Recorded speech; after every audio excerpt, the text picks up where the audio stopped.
만난 사람들 시리즈로 계속 말씀을 듣고 있는데 오늘 그 네 번째 시간으로 오늘은 귀신 들린 사람에 대해서 함께 말씀을 통해서 나눔합니다.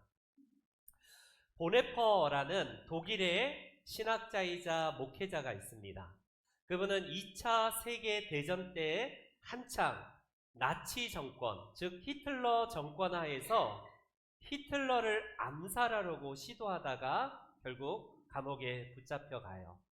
그는 39살이라는 짧은 생애를 살며 결국에는 형장의 이슬로 교수형을 당해서 결국 즉결 처형을 당합니다. 그는 독일 교회가 그냥 함구하고 있고 침묵하고 있을 때에 분연이 일어나서 이 나치 정권은 무너져야 된다. 미치광이가 모는 그 운전대에서 히틀러를 끌어내려야 된다라고 혼자 분연이 일어났어요. 그는 전쟁의 참혹함으로 온 세계와 전 인류를 파멸로 몰아가는 이 히틀러를 가만히 두어서는 안 된다 하면서 결국 하나님을 믿는 신앙은 현실에서 적용이 되고 그것을 구현해내야 된다라고 그렇게 외쳤던 인물입니다. 그가 결국 짧은 생애, 39살이라는 짧은 생애를 살아갔지만 훗날 그를 기억하는 모든 분들은 정말 위대한 인생을 살았다라고 정말 칭찬받고 추앙받는 인물입니다. 그는 차디찬 감옥에서 이제 형장의 이슬로 사라질 날이 얼마 남지 않았을 때에 몇 편의 시와 기도문을 남겨요. 그 중에 감옥에 갇혀 있을 때 그의 마음이 상당히 위축되고 이제 교수형을 당할 것 같은 예감이 들어선지 그는 실존 속에서 고민을 합니다. 과연 내가 누구일까? 진짜 나는 누구인가? 라는 이 고민을 그 감옥 안에서 깊이 하다가 탄생된 하나의 기도문이자 시가 바로 나는 누구인가? 라는 시입니다. 그가 남겼던 옥중 서한 중에 한편으로 알려진 나는 누구인가 전문을 좀 시간이 좀 가지만 제가 봉독 읽어드리겠습니다. 나는 누구인가? 그들은 종종 내게 말한다. 내가 감옥에서 나올 때의 모습은 마치 거대한 성에서 나오는 성주처럼 의연하고 유쾌하고 당당했다고. 나는 누구인가? 그들은 종종 내게 말한다. 내가 나를 지키는 간수들과 이야기할 때의 모습은 마치 사령관이나 되는 것처럼 자유롭고 유쾌하며 확고했다고. 나는 누구인가? 나는 사람들로부터 이런 이야기를 들어왔다. 나는 불행한 나날을 보낼 때에도 마치 승리에 익숙한 사람처럼 침착하고 웃음을 잃지 않으며 당당했다고. 정말 나는 그들이 말하는 바가 바로 그 나인가? 아니면 나는 나 스스로가 알고 있는 바로 그 사람에 불과한가? 마치 세상에 갇힌 새처럼 불안하고 갈망하며 병든 나. 마치 누군가가 내 목을 조르는 것처럼 숨을 쉬기 위해 안간힘을 쓰는 나. 빛깔 꽃, 새들의 노래에 굶주리고 친절한 말과 인간적 친밀함에 목마르고 변덕스러운 폭정과 아주 사소한 비방에 분노하여 치를 떨고 근심에 눌리고 결코 일어날 것 같지 않은 엄청난 사건들을 기다리고 두려움에 사로잡혀 아무것도 못하고 먼 곳에 있는 친구들을 걱정하고 지치고 허탈한 채 기도하고 생각하며 행동하고 연약하여 이런 것들 모두를 포기할 준비가 된 나. 과연 나는 누구인가? 이런 사람인가 아니면 저런 사람인가? 그렇다면 오늘은 이런 사람이고 내일은 저런 사람인가? 아니면 내 안에 그 두 사람이 동시에 존재하는가? 다른 사람들 앞에서는 대단해 보이지만 혼자일 때에는 애처롭게 우는 비열한 심역자? 이미 승리한 전투를 앞두고 혼비백산하여 도망치는 패배한 군대, 그것과 나의 내면 세계가 다를 바는 무엇이랴? 나는 누구일까? 그들은 이런 고독한 질문들로 나를 조롱한다. 오 하나님, 내가 누구이든 당신은 나를 아십니다. 당신이 아시듯 나는 당신의 것입니다. 여러분, 이 시이자 기도문이 저에게 깊이 공감이 되었어요. 보네퍼는 고난받는 한 실존으로 사람들에 의해서 이야 대단하다. 어떻게 히틀러를 암살하려고 하느냐.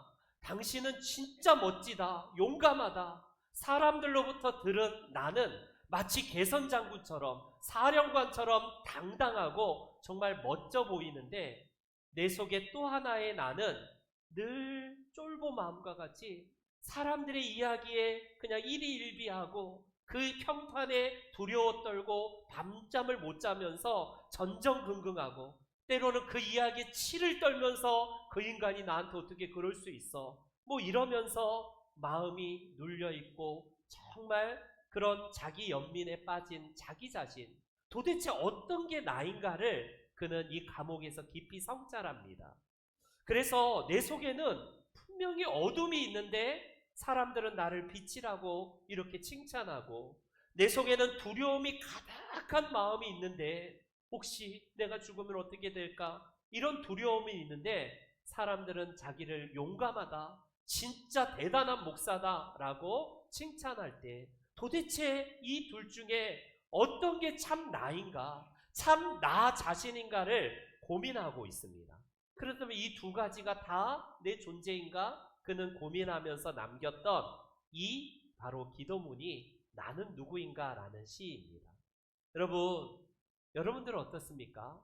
우리는 자기의 정체성의 혼란과 고민이 10대 그 감수성이 예민한 그때만 있었고 끝났던가요? 목사인 저도 늘 고민합니다.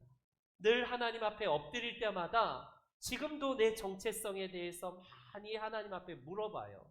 도대체 저는 누구입니까, 하나님? 이 지금 보네퍼 목사님과 같이 제 안에서도 이런 마음이 늘 하루에도 몇 번씩 왔다 갔다 하는 나를 발견하게 돼요. 어떨 때는 야 목사님 진짜 좋아요. 은혜 받습니다 하면 세상 다 가진 것처럼 어떻습니까? 막 정말 의기양양하고 기쁘지만 또 그 인간이 칭찬했던 그 인간이 뒤돌아서서 디스하고 저를 험담한다는 이야기를 들으면 그렇게 의기소침해지는지 다른 사람의 평판에 쉽게 일희일비하면서 그 평판에 따라서 휘둘리는 저 자신을 하루에도 몇 번씩 경험을 해요.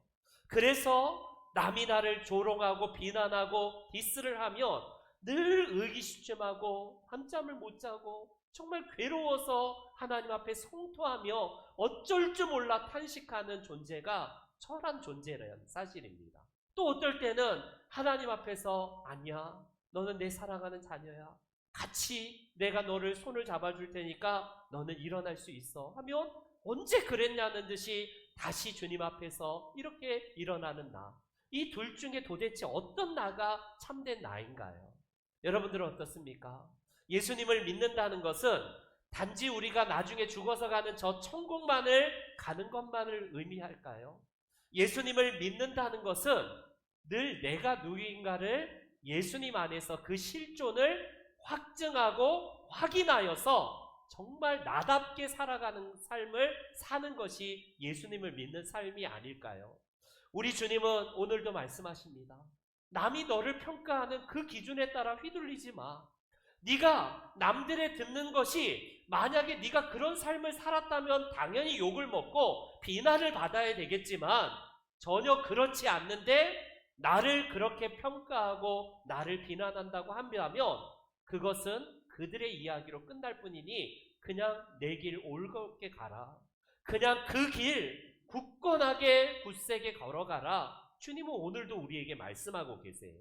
내가 얼마나 소중한 존재인지 그냥 가진 것 때문에 내가 가진 환경 때문에 스펙 때문에 사람들은 이러쿵저러쿵 평가하지만 너는 그걸로 평가받을 존재가 아니야. 너는 존재 자체로서 너무나 귀한 바꿀 수 없는 나의 사랑하는 자녀란다. 하나님은 이렇게 오늘도 우리의 자아와 우리의 정체성을 오늘도 이렇게 말씀하고 계세요. 그래서 너 자신의 삶을 누리면서 살아가. 이게 우리를 향한 하나님의 음성입니다. 여러분 오늘 하나님 말씀에 자기 자신의 정체성과 실존이 완전히 상실된 한 인물을 오늘 본문은 소개합니다. 그는 언제부터 이 자기 정체성을 잃어버렸는지, 그리하여서 귀신에 장악되어서 그의 삶을 송두리째 빼앗기면서 살았는지는 몇 년인지는 모르지만 아주 정말 비참한 인생을 삽니다. 여러분, 그가 아마 정신이 온전하였을 때는 어떤 이름으로 불렸을까요? 예컨대 한국적인 이름이란 길동아, 홍길동아, 친구들과 사람들에 의해서 이런 이름으로 친근하게 불려진 한 존재였을 겁니다. 김춘수 시인의 꽃과 같이 어떤 이름으로 불려질 때 나는 하나의 의미 있는 존재, 그 꽃이 되었다라고 말씀하는 게 바로 우리의 본질 아니겠습니까? 이름으로 불려진다는 것은 내 정체성과 주도적인 인생을 살아간다라는 의미입니다. 그런데 그는 이름이 없어요. 사람들의 평가가 뭡니까? 저 미친놈 지나간다. 저 사이코. 와, 저 귀신 들린 놈. 별 사람들에 의해서 평가가 이름으로 불려지지 아니하고 결국 이런 정말 어려운 이름들로 불려져요. 그는 아닌 게 아니라 더러운 귀신이 그를 장악한 이후의 삶을 한번 보십시오. 어떻습니까? 자기 이름조차 잃어버린 채 살아가요. 철저하게 한 인격이 파괴되는 모습을 성경은 그리고 있는데, 그는 살아있지만 죽은 자와 방불한, 아니 죽은 것보다 못한 정말 비참한 인생을 살고 있습니다. 여러분, 이 사람이 귀신이 장악되니까 고랑에 매여 있고 쇠사슬로 묶어도 얼마나 괴력을 발휘하는지 다 끊어버렸다라고 말씀하고 있어요. 그가 일반 가정에서 살지 못한 채 정신이 온전하지 못하기에 저 무덤 사이에 거하면서 사람 소리를 내지 아니하고 그냥 짐승과 같은 소리를 고래고래 지르면서 살아갑니다. 자기의 자아와 이 정체성을 잃어버리니 돌을 들어서 벌거벗은 몸에 여러 군데를 찍어도 피가 흘리고 상처가 나고 생채기가 나도 아픈 줄도 모른 채 살아가는 비참한 인생이에요. 비참한 인생. 어느 누구도 그 사람을 연민 가질 게 못 될 만큼 정말 눈살을 찌푸리고 피하기 바쁘고 손가락질 했던 괴물과 같은 진짜 그런 사람입니다. 그런데 여러분, 예수님은 포기하지 않으세요. 예수님은 이 한 사람의 인생을 불쌍히 여기십니다. 그래서 오늘 본문의 5장 1절에는 이 거라사 귀신에 들린 사람의 이야기가 나오지만 4장 마지막 절에는 어떤 이야기가 나오냐면 이 한 영혼을 치유하시기 위해서 예수님이 간밤에 폭풍 치는 바다를 뚫고 이 귀신 들린 사람에게 찾아오셨다라는 사실입니다. 여러분, 거라사 지역은 데가볼리 지역으로서 본토 유대인 지방이 아니라 이방 지역이에요. 보통 유대인들은 이방인과 상종하지도 않고 이방인들 어떻게 됐던 지옥의 땔감처럼 여겼던 그 시대에 예수님은 이방 지역인 이 거라사 지방에 그것도 한 사람, 이 불쌍한 영혼을 만나서 고치기 위해서 그 밤에 폭풍우를 뚫고 찾아갑니다. 놀라운 거는 예수님이 그 영혼 하나를 고치시고 다시 바다를 건너서 갈릴리로 다시 돌아오세요. 여러분, 이게 우리 주님의 놀라우신 은혜입니다. 한 영혼에 대한 긍휼함. 주님은 다수가 기다리고 있고 여러 사람이 있는 곳이 아니라 그 불쌍한 영혼을 찾아가셔서 그 영혼을 치유하시는 것이라고 할 수 있습니다. 예수님께서는 이 사람을 찾아서 이제 고치기 위해서 만나기 위해서 오시는데, 이 사람은 사실 귀신에 장악될 때도 있지만 때로는 귀신에 장악되지 않을 때에는 정신이 온전하여질 때도 있을 듯 싶어요. 그때의 6장 상반절에 보면 이 귀신 들렸던 사람이 어떤 반응을 보이는지 한번 보십니다. 6장 우리 상반절 말씀, 시작. 그가 멀리서 예수를 보고 달려와 절하였다. 이렇게 성경은 증언합니다.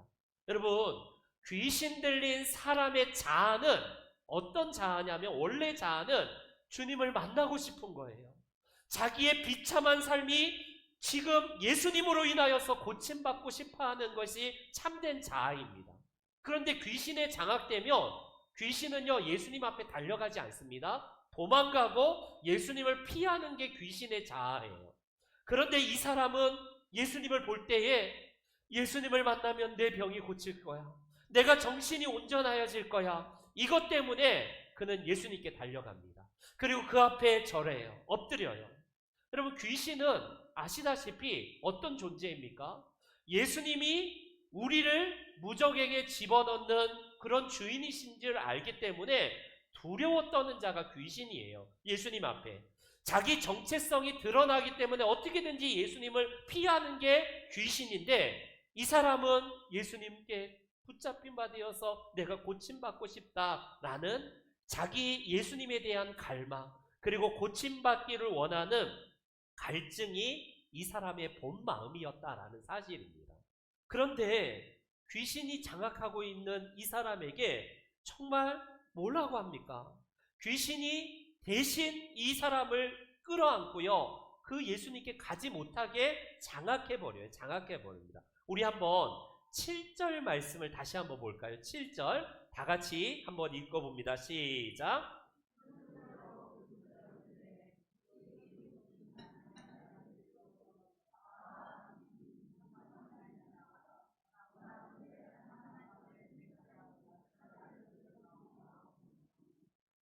여러분, 여기서 보니까 귀신이 장악된 이 사람의 자아는 예수님을 만나야겠다라는 갈망이 있는데, 귀신이 제어하여서 뭐라고 합니까? 예수님을 향하여서 이 고백을 합니다. 지극히 높으신 하나님의 아들 예수여. 귀신도 믿고 떨어요. 여러분, 귀신도 예수님이 누구신지를 정확하게 고백합니다. 그런데 타협합니다. 주님, 저를 괴롭게 하지 마십시오. 저를 괴롭게 하지 마십시오. 그러면서 내가 당신과 무슨 관련이 있고 상관이 있습니까? 이렇게 말을 합니다. 귀신은 바로 그런 존재예요. 여러분, 하나님과 관계하고 싶고 우리는 예수님과 인격적인 관계를 맺고 싶은 것이 참된 그리스도인의 삶이고 모습입니다. 그런데 귀신은 항상 어떤 존재냐면 남을 괴롭히면서도 자기는 괴롭힘 받기를 원치 않아요. 자기는 하나님과 관계하고 싶지도 않고 상관없는 자이라는 사실을 알기 때문에 사람들을 하나님으로부터 떨어뜨리려고 하고 하나님으로부터 멀리하게 하는 존재가 귀신의 정체성입니다. 그는 분명히 위대한 고백, 지극히 높으신 하나님의 아들 예수님하고 고백하지만 그 고백에는 힘이 없어요. 왜요? 진짜는 타협하고 싶거든요. 예수님께 도망가고 싶어서 이 이야기를 합니다. 주님, 제발 저를 괴롭게 하지 마십시오라고 이렇게 이야기를 해요. 귀신의 특징은 남을 괴롭히면서도 나는 괴롭힘 당하기 싫다라는 이것입니다. 남에게 철저하게 인격을 완전히 유린하고 파멸시키고 완전히 무너뜨리지만 자기는 그러기 싫은 존재라는 거예요. 여러분, 거짓으로 남을 속이고 어떻게든지 무너뜨리는 존재가 이 사단이고 이 귀신의 정체성인데, 그는 파멸되기 싫어합니다. 제발 저를 괴롭게 하지 마십시오라고 하면서 끝끝내 나를 괴롭히지 말라라고, 남을 괴롭히는 존재가 자기는 그렇기 싫다라고 이야기를 합니다. 이런 특성이 있는 귀신에게 붙잡혔으니 이 사람의 삶이 얼마나 비참할지를 말로 다 할 수 없는 삶이라는 겁니다. 여러분, 예수님은 그 귀신 들린 자를 불쌍히 여기셔서 뭘 물어보십니까? 먼저 치유하신 게 아니라 이렇게 물어보세요. 우리 함께 9절 상반절 말씀 이렇게 물어보십니다. 너의 이름이 무엇이냐? 너의 이름이 무엇이냐? 예수님은 많고 많은 물음 중에서 가장 먼저 회복되어야 될 게 너의 참 자아를 회복하기를 원한다라는 의미에서 이걸 물어봐요. 자기의 존엄성과 인간의 실존이 완전히 상실된 그 사람에게 회복되어야 될 첫 번째는 주체성 있는, 책임성 있는 자아를 회복시켜 주시기 위해서 주님은요, 이름을 불러주십니다. 여러분, 삭개오를 만났을 때 삭개오는 아까 말했듯이 그가 세리장이었을 때, 세리로 활동하기 전에는 이름으로 불렸을 거예요. 삭개오, 삭개오야. 사람들에 의해서 친근히 불림받았던 그가 세리로서 이제 죄인의 길에 들어선 순간에는 사람들에게 손가락질 받으면서 저 매국노, 저 동족의 등을 쳐서 팔아먹는 놈, 수없이 많은 손가락질 받고 삭개오란 이름이 없어졌어요. 오랫동안 삭개오라는 이름으로 살지 못했던 그가 어떻습니까? 예수님이 삭개오를 만난 그 첫 번째 자리에서 삭개오의 이름을 불렀어요. 삭개오야, 내려오라. 여러분, 삭개오가 자기의 이름으로 불려진 지가 얼마나 오래고 잊혀진 이름이었는데 예수님이 내 이름을 부르신다니. 그 이름을 불렀다는 것은 내가 너를 존중해, 내가 너를 긍휼히 여겨, 너는 절대로 포기하지 않을 존재야 라고 하면서 나와 함께 밥 먹자, 너의 집에 가겠다, 내 집에 유하여야겠다 하면서 그의 이름으로 불러주십니다. 여러분, 마찬가지예요. 예수님은 이 귀신 들린 사람이 사람들에 의해서 갖은 이름으로 무슨 굉장히 여러 가지 이름으로 불렸지만 처음으로 오랜만에 그는 너의 이름이 무엇이냐라는 이 물음을 물어봅니다. 그런데 귀신이 그를 장악하고 있는지라 어떻게 스스로 답할 수가 없기 때문에 9절에 귀신이 대신 대답합니다. 이런 이름으로요. 시작. 여러분, 귀신이 자기 정체성의 이름을 댑니다. 군대라는 저 헬라어가 레기온이라는 헬라어를 쓰는데 이거는 군대 로마 군병의 단위로 여단 규모예요. 보통 군인 한 5,000명 이상, 6,000명 정도 되는 군대가 바로 여단급인데 이게 레기온이라는 군대라는 용어입니다. 여러분, 이 사람이 얼마나 많은 엄청난 귀신에 정말 붙잡혀 있고 장악되었는지를 레기온, 군대라는 단어에서 유추할 수 있습니다. 그는 거짓자가 그를 장악하여서 그는 어떤 삶을 살아요? 분열되는 삶을 살고요. 그의 주체성 있는 인격으로 살지 못하고 늘 자유를 뺏긴 채 비참하게 살아갔다는 삶을 오늘 본문은 보여주고 있습니다. 주님은 그런 그를 불쌍히 여기셔서 어떻게 하면 자유를 줄까? 어떻게 하면 한 인격으로 정말 당당한 사회인으로 살아갈 수 있을까라고 하면서 귀신 들린 그 사람에게서 귀신을 내어쫓기 위해서 주님이 이렇게 명하십니다. 8절 말씀 다 같이 함께 봅니다. 시작.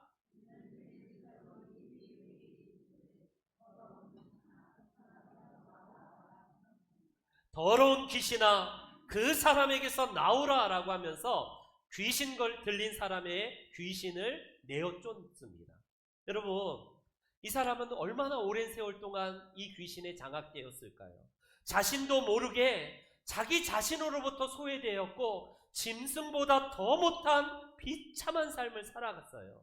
내 인생의 주인이 내가 아니기 때문에 그렇게 살면서도 정말 비참한지도 모른 채 살아갔던 정말 무력함, 좌절감, 숱한 밤을 짐승의 울부짖음과 같이 살았던 사람입니다.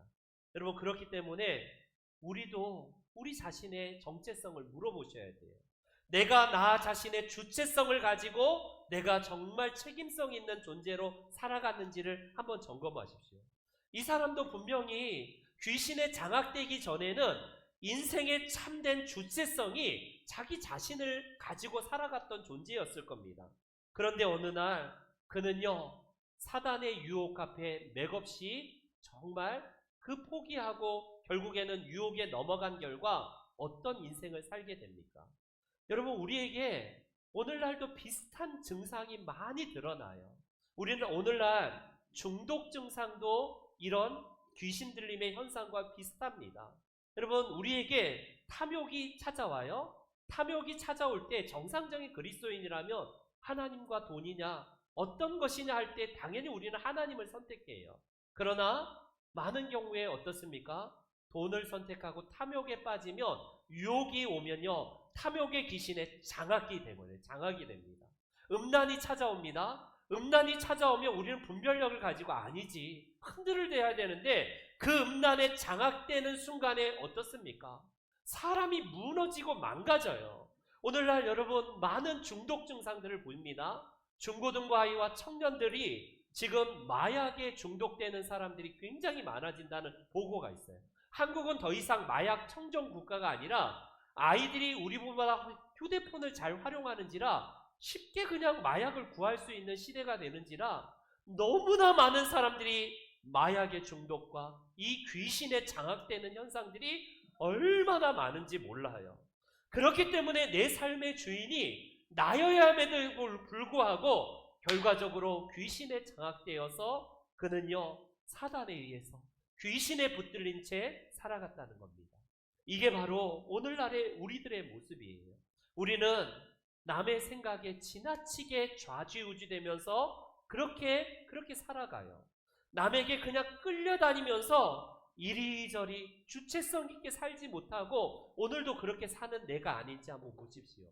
내 안에는 분명히 하나님으로부터 존중받는 자아가 있을 거예요. 어떻습니까? 내가 하나님의 자녀야. 나는 하나님으로부터 구원받은 존재야. 더 이상 어떤 것도 나를 정죄할 수 없어. 라는 이 건강한 자아, 진짜 내 자아가 있습니다.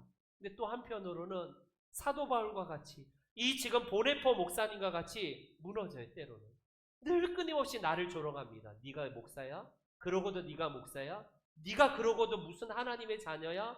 늘 우리 안에서 울리는 이런 거짓된 자아가 결핍으로 드러나서 나를 끊임없이 죄의 법 아래로 끌어내립니다. 너는 그렇게 사는 게 마땅해.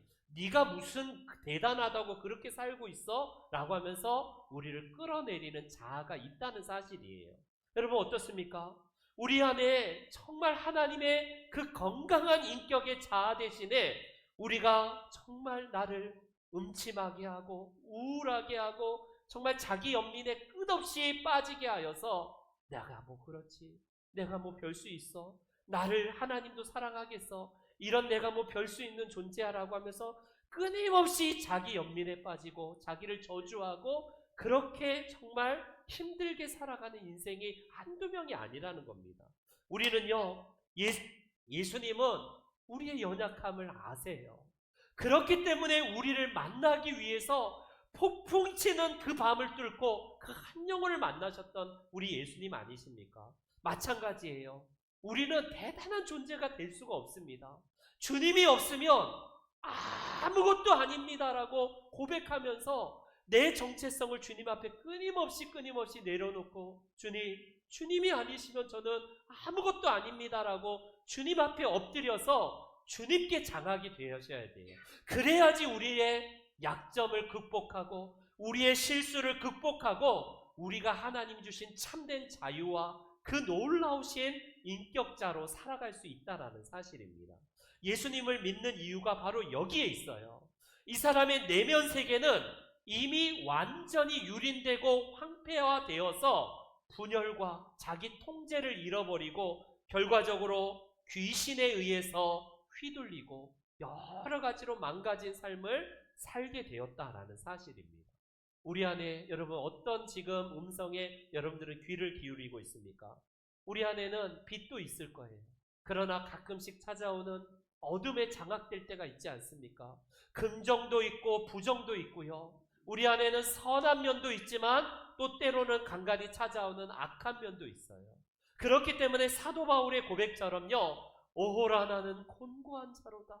이 사망의 몸에서 누가 나를 건져내랴. 그런데 거기서 멈추지 아니하고 사도 바울은 예수 그리스도를 발견합니다. 그분 안에서 참된 자유를 누리면서 그리스도 안에서 나를 정죄할 것은 없다라고 선언하는 게 우리 주님의 마음입니다. 여러분 안에는 하얀 늑대와 검은 늑대가 있을 거예요.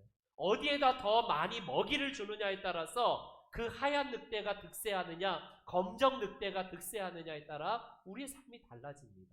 그러니 우리가 말씀의 빛 앞에 다가오는 것이고 주님의 긍휼하심을 잊기 위해서 늘 기도에 천착하시며 주님 앞에 엎드리는 삶을 사는 이유가 거기에 있지 않습니까? 가장 위대한 용기는 내가 왜 이런 어둠이 있을까? 나를 그렇게 부정하는 게 아니라 나는 원래 그렇다. 그러나 이런 나를 주님이 나를 버리지 아니하시고 포기하지 아니하시고 나를 찾아오셔서 나에게 참된 자아를 회복하게 하시고 주님 안에서 정말 건강한 자아로 살게 하신다. 이 믿음이 우리에게 있어야 됩니다. 그래서 과거의 실수, 무너졌던 그 어둠 속에서 울고 있는 내가 아니라 그곳에서 나를 용서하시고 나를 화해시키시고 참된 인간으로 거듭나게 하시는 그리스도 안에서 참된 자유를 누리셔야 된다라는 사실입니다. 이 사람은 이미 그런 단계를 너무 넘어섰어요. 그렇기 때문에 주님이 강제적으로 그 사람에게 오셔서 뭐라고 합니까? 더러운 귀신아 물러가라 라고 하면서 그에게 귀신을 쫓아내 버리십니다. 그럴 때에 여러분 이 귀신 들린 사람이 어떤 그 이후의 반응을 보이는지 15절 함께 15절 말씀을 다 같이 읽습니다. 시작.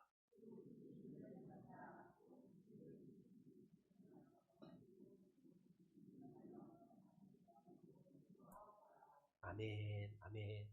여러분, 이 사람의 참된 자아가 다시 회복되었어요. 드디어 건강한 자아가 회복이 되어서 자기 통제가 시작됩니다. 옷을 벗어도 부끄러운지 모르고 돌로 치면서 짐승보다 더한 울음소리로 그렇게 살아갔던 그가 정신이 온전하여져서 옷을 입고 예수님의 발 앞에 앉아 있습니다. 이게 예수님께서 오신 이유 아니겠습니까? 자기가 누구인지 알기 시작된 이유로 그의 삶은 변화가 시작돼요. 내가 얼마나 귀한 존재인지를 그는 예수님 안에서 깨달았다라는 사실입니다. 이 시대는 정말 여러 가지 정말 중독과 귀신 들림의 현상들이 현대인을 장악하고 있어요. 그 장악 속에서 유혹하고 넘어뜨리려고 오는 것을 우리는 분별하지 못한다면 서서히 잠식되고 장악되어서 본래의 자아를 잃어버리고 살 수밖에 없어요. 그럴 때 우리 그리스도인들도 어떻게 선언해야 됩니까? 오늘 우리는요, 내가 누구인가를 다시 물어보셔야 돼요. 나는 참된 내 참된 자아는 뭘까라고 선언하셔야 되는데, 나는 누구일까? 여러분, 이 질문에 유일하게 정확한 답을 주실 수 있는 분은 우리 하나님이세요. 하나님은 모세가 물어봤습니다. 떨기나무 타는 그 나무에서 주님 저를 보내시는데 제가 이스라엘 백성들에 가서 나를 보내시는 분이 누구인지를 제가 설명해야 되지 않습니까? 당신이 누구십니까? 라고 모세가 물어볼 때에 모세는 뭐라고 답합니까? 하나님은 뭐라고 답을 하십니까? I am that I am. 우리 성경에는 나는 스스로 있는 자다 라고 이렇게 선언을 하시지만 원문에 의하면 그냥 나는 나다예요. 나는 나다. 주님이 참된 하나님으로서 나는 나이다 라고 선언하실 유일한 분이세요.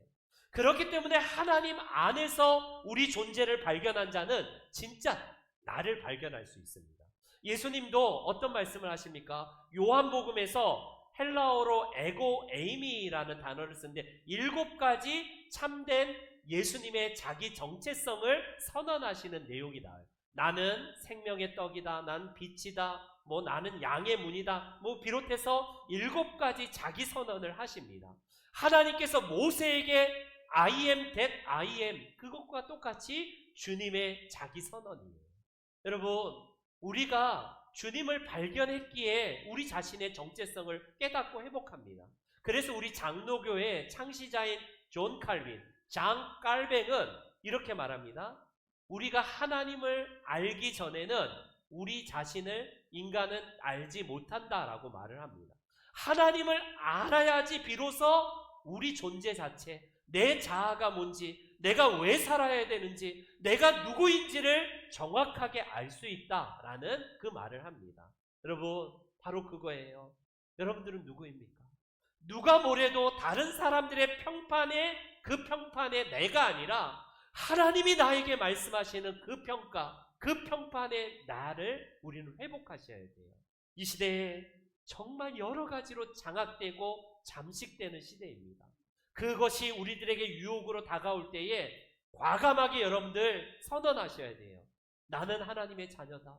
비록 나는 아무것도 아니지만 이런 나를 사랑하시기 위해서 주님이 십자가를 지셨고 나를 위해서 대신 십자가에서 돌아가셨다.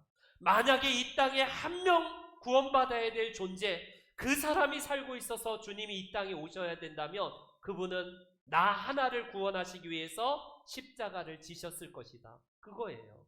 여러분, 이 한 사람의 불쌍한 영혼을 구원하시기 위해서 폭풍치는 밤을 뚫고 그 영혼을 구원하시고 주님은 다시 바다를 건너가신 것에서 확인할 수 있습니다. 여러분, 그렇기 때문에 적당히 믿는 건 없어요. 정말 예수님을 한 50% 믿고 세상도 50% 양발을 그냥 우리가 양다리 걸치는 삶은 불가능하다는 거예요. 하나님이냐 돈이냐 만몬이냐 선택하라고 하지 않습니까? 하나님이냐 귀신에 장악되는 세상에 장악되는 삶이냐 90%도 아니고 100%예요. 100%. 그럴 때 성령이 우리를 장악하시고 그 장악된 삶은 진정으로 참된 자아로 살아가면서 하나님의 백성으로서 이 땅에서 건강하게 살 수 있습니다. 바라기는 우리 성도 여러분 한 분 한 분이 주님의 이 귀한 은혜에 장악되어서 우리가 다른 것에 속지 아니하고 늘 건강한 자아로 살아가시는 우리 귀한 성도님들 되시기를 주의 이름으로 축원합니다. 아멘.